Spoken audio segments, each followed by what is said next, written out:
Când ești copil, banii se fac greu. Bine, asta dacă nu cumva părinții tăi sunt patroni sau ceva și aruncă cu banii în tine ca la lăutari.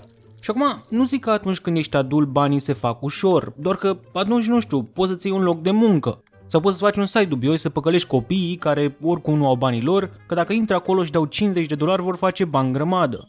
Și serios, ulciorul ăsta merge și de 2 ori la apă.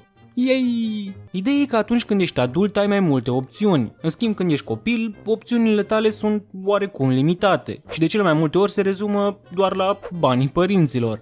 Și acum, dacă ești sau ai fost așa cum eram eu când eram copil, buzunarele tale sunt mai mereu goale.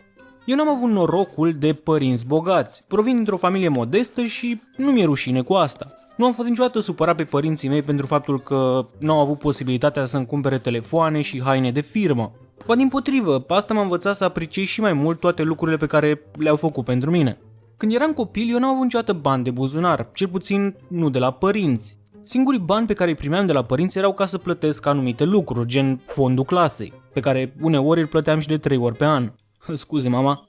Așa că de multe ori mă orientam către alte lucruri pentru a face un ban. Spre exemplu, iarna mergeam cu steaua, sorcova și alte colinde. Toamna mergeam la cules de prune, porumb sau alte fructe și legume. Iar vara, de fapt de prin luna mai, mergeam la cules de ciuperci. Și sincer, dintre toate astea, cei mai mulți bani pe care i-am făcut atunci când eram copil au ieșit din ciuperci. Mai ales pentru că, oricum eu, Gixi și pălărie, mergeam toată vara pe câmp cu vaca și deci aveam ocazia perfectă de a culege ciuperci.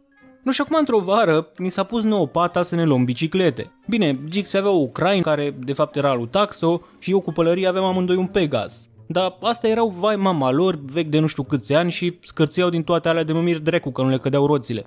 Așa că într-o zi am plecat noi la piață în Pitei să ne căutăm biciclete. Aveam undeva la 1.000.000 de fiecare și ne gândeam: bă, hai mă, găsim noi ceva la banii ăștia, mă, un mountain bike, o cursieră, o ceva. Da, boss, eu zic că ne mai rămân și banii și ne e bun.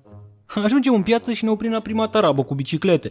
Boss, ia uite-le pe astea, mamă, cum sunt 24 de viteze, ce ai făcut, bobiță? Ne scuzați, cât e o bicicletă de asta? 4 milioane, băiatul. Când am auzit 4 milioane, parcă mi-a tăiat lanțul de la bicicletă. Toți trei la un loc și n-aveam bani de una, zic. No, da, bine, las, că ne mai uităm. Ne-am mai învârtit noi pe acolo preț de câteva ore, dar n-am găsit nimic altceva mai bun. Adică pe bune, eram noi în piață, dar chiar și așa, de unde drec cu biciclete la 1.000.000 cât aveam noi?